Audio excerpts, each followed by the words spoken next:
한 주간 건강히 잘 지내셨나요? 이민우 목사입니다.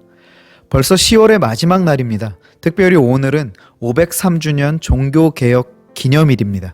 오늘 책 12장의 내용 중에 때마침 마틴 루터에 관한 내용이 있어서 놀라기도 하고 반갑기도 했는데요. 이따가 중간에 종교개혁에 관해서 함께 살펴보는 시간을 갖도록 하겠습니다. 오늘 12장은 우리의 본질적인 존재의 변화가 어떻게 일어나게 되는가에 대한 답변을 주는 그러한 내용인데요. 말이 조금 어려우시죠?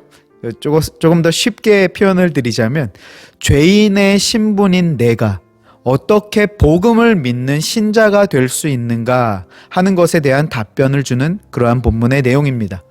혹시 우리 중에 이미 나는 믿고 있고 구원받았는데 어떻게 복음을 믿는지에 관한 내용은 내 얘기가 아닐 것 같습니다 라고 생각하는 분이 계실지 모르겠습니다.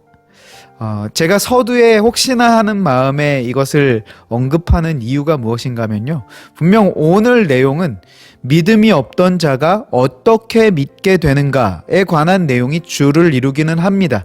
하지만 그럼에도 이미 믿는 우리가 이 내용을 꼭 알아야 할 필요가 있고, 또 책을 읽어보시면 아시겠지만 이미 믿는 우리에게 요구되는 기도의 몫이 후반부에 나오면서 12장이 마무리되거든요. 그렇기 때문에 오늘 12장의 내용은 믿음이 없으신 분들에게도 또 이미 믿음이 있으신 분들에게도 모두 해당하는 내용이다라는 점을 미리 말씀을 드리면서 시작을 하고자 합니다. 그럼 오늘 책의 내용으로 바로 들어가기에 앞서서 12장에서 가장 이슈가 되는 문제 제기 한번 말씀을 드려보도록 하겠습니다. 율법의 굴레에서 벗어날 수 있는 길이 무엇인가? 자, 이 질문에 대한 결론적인 답변은 나로서는 할 수 없다라는 것입니다. 그럼 어떻게 가능한가? 오직 성령의 계시로만 가능하다라고 하는 것이 오늘 12장의 전반적인 내용입니다. 왜 나로서는 불가능하고 오직 성령의 계시로만 가능한가? 원래 우리의 상태가 죄로 인해서 눈이 어두워 복음을 깨닫지 못하는 그러한 상태이기 때문입니다. 76페이지 중간 부분에 보시면 그런데 태초에 어두운 데에 빛이 있으라고 말씀하신 하나님이 예수 그리스도의 얼굴에 있는 하나님의 영광을 아는 빛을 우리 마음에 비추심으로 말미암아 우리는 비로소 복음을 깨닫게 됩니다. 자, 복음을 깨닫게 된 것에 내가 한 일은 단 하나도 없다는 사실에 관하여 설명하면서 그것은 오직 은혜로 된 것이다 라는 것을 강조하고 있는 것이죠. 조금 전에 76페이지에서 하나님의 영광을 아는 빛을 우리 마음에 비춰주셨다라고 하는데 77페이지에서 조금 더 구체적으로 이렇게 설명하고 있습니다. 성령의 주권적인 계시에 의해 예수 그리스도의 복음의 은혜를 깨달은 후 우리의 마음에서 의문의 수건이 한순간에 벗겨집니다. 그때 우리는 복음의 진리 안에서 참으로 영적인 자유를 누리게 됩니다. 바로 성령 하나님의 주권적인 계시, 여기서 계시라고 하는 말은요, 감추어졌던 것이 드러나는 것, 이것을 뜻하는데요. 다시 말해서 성령 하나님께서 주권적으로 우리에게 드러내 밝히 보여주셔서 깨달을 수 있었다라는 것이죠. 내가 할 수 있는 것도 하나도 없고 내가 한 것도 아무것도 없다라는 것이죠. 그러면 여기서 드는 현실적인 질문이 이런 것일 것입니다. 그러면 나의 몫은 아무것도 없는 것인가? 하는 질문이 생기겠죠. 이 질문에 대한 답변을 78페이지에서 하고 있습니다. 율법적인 헛된 자기 수고를 그쳐야 한다라고 합니다. 그러면서 78페이지 이어지는 내용에서 율법적인 헛된 자기 수고의 최고의 수준을 달렸다가 그것의 끝에서 진리를 발견하지 못하고 포기한 마틴 루터의 예를 들고 있습니다. 때마침 오늘이 종교개혁 기념일인데 종교개혁가 마틴 루터에 대해서 우리가 함께 보게 되었어요. 이것도 인연이니까 오늘 마틴 루터의 생애에 관해서 간략하게 말씀을 드려보도록 하겠습니다. 혹시 종교개혁에 관해서 좀 너무 생소하신 분들은요, 제가 지지난주 청년들과 이 종교개혁에 관해서 공유한 그 동영상의 내용들이 있거든요. 그 내용들을 참고하시면 위쪽에 보시면 이제 이렇게 추천 동영상이 나오는데 이 부분을 누르시면 아마 확인하실 수 있을 것입니다. 그럼 먼저 마틴 루터에 관해서 말씀을 드려보자면, 마틴 루터는 광부였던 아버지 밑에서 당시에 비교적 넉넉한 가정 형편에서 학업을 하며 자라게 되었고요. 아버지의 소원대로 이제 법률을 공부하기 위해서 법학을 전공했습니다. 하지만 루터의 관심은 법보다는 신학 쪽에 마음이 좀 있었어요. 그러다가 아버지의 반대에도 불구하고 수도원에 들어가서 수도사가 됩니다. 아버지의 극심한 반대에도 불구하고 마틴 루터가 신학을 하기로 결단을 내리게 된 데에는 특별한 어떤 체험이 있었는데요. 동료와 함께 방학을 맞아서 집을 향해 가다가 번개가 내리쳤는데, 그 번개로 인해서 옆에 같이 가던 친구가 맞아서 죽게 되고요. 그 자리에서 겁에 질린 루터가 그때 목숨만 살려주시면 수도사가 되겠다고 서원을 하게 됩니다. 결국 이 일로 인해서 이제 수도승의 성직자의 길로 접어들게 된 것이죠. 78페이지에서 기록하고 있지만요, 그렇게 수도승의 길에 들어서게 된 마틴 루터가 복음의 은혜를 깨닫기 전에 루터는 오랜 기간 율법의 정죄로 인해 심한 고통과 갈등을 겪으면서 율법적인 헛된 자기수고를 계속해야만 했습니다. 자, 이게 무슨 말씀인가 하면요, 추운 겨울에 밤에 이불을 덮고 자지 않을 정도로 고행을 했습니다. 뿐만 아니라 무릎으로 계단을 기어 올라가면서 참회의 기도를 하는데, 한 계단 올라가고 기도하고 또 한 계단 올라가고 기도하는 이런 고행과 수행을 했습니다. 그렇게 무릎으로 계단을 올라가는데 아무리 해도 깨달음과 감동은 못 느끼고 절망만 더 깊어져 갔다라고 합니다.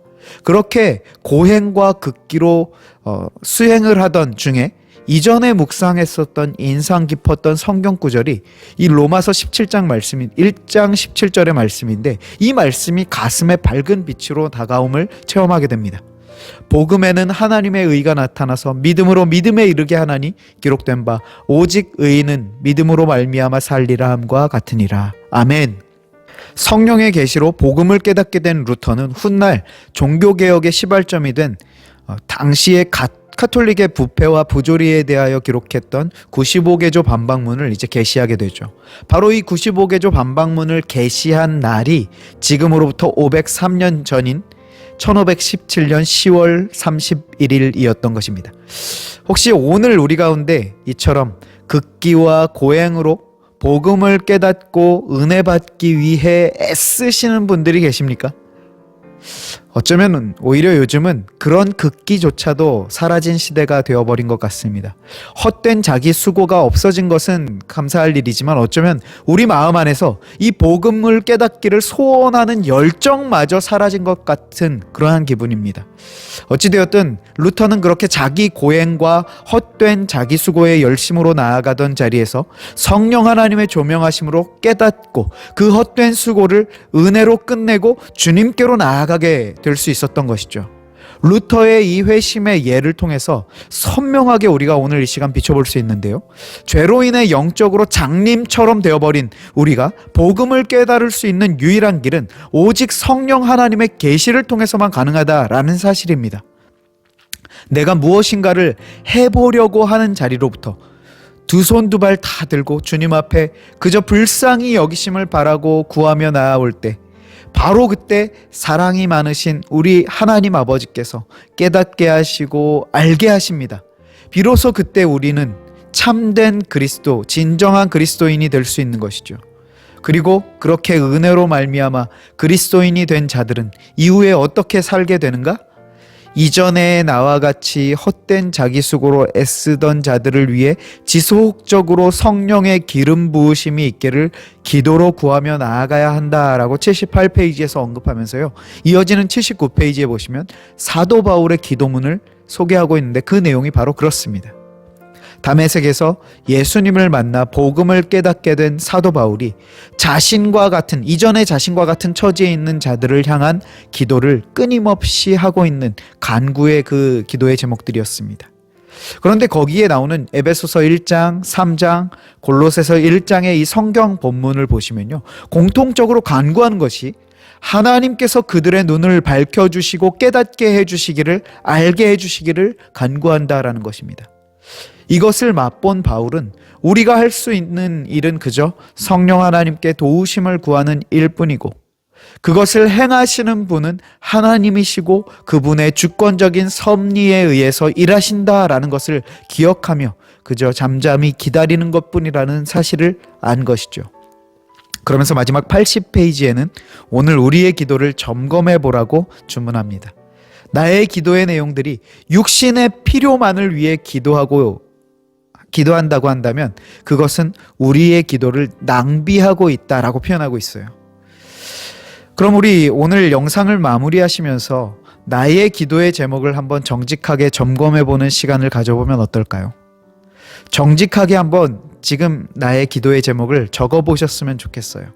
그리고 자신이 적은 기도의 제목을 돌아볼 때 나의 기도가 단순히 나의 육신의 필요만을 위한 것들로 가득하다면 거기로부터 일어나 오늘 나에게 역사해 주셔서 말씀을 통해 복음을 깨달아 은혜로 충만하게 해주시기를 주님 앞에 간구하십시오. 그리고 나의 가족들, 이웃들, 자주 마주치는 사람들의 얼굴을 떠올리시면서 모든 사람들이 성령 하나님의 계시를 통해 복음을 깨닫고 진정한 그리스도인으로 거듭날 수 있도록 인도해 주시길, 하나님을 더 깊이 그리고 온전히 알아갈 수 있도록 역사해 주시길 간구하며 나아가는 우리의 기도의 자리가 되어지길 소원합니다.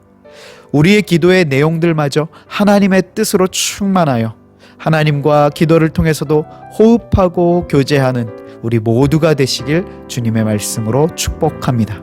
아멘.